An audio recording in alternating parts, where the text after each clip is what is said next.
Hello friends, ఈరోజు ఈ వీడియోకి నేనే ఆడియో బ్యాక్గ్రౌండ్ ఇవ్వట్లేదు, మీకోసం నేనే పాట పాడుతున్నాను.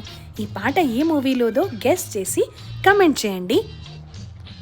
నువ్వక్కడ నేనిక్కడ, పాటిక్కడ, పలుకక్కడ, మనిషిక్కడ, మనసక్కడ, ఎన్నాళ్ళైనా నీ ఊసులనే నా ఆశలుగా, నా ఊహలనే నీ బాసలుగా అనుకుంటిని, కలగంటిని నే వెర్రిగా, నీ కన్న కలలు నీ కళ్ళతోనే, నాకున్న తావు నీ గుండెలోనే, కాదన్న నాడు నేనే లేను, జాబిల్లి కోసం ఆకాశమల్లి. గుర్తుపట్టారా? మీ పేరు ఊరు రాయండి. నెక్స్ట్ వీడియోలో ఎవరెవరు కరెక్ట్గా చెప్పారో అందరి పేర్లు చదువుకుందాం. Thanks for watching friends. Do not forget to subscribe my channel.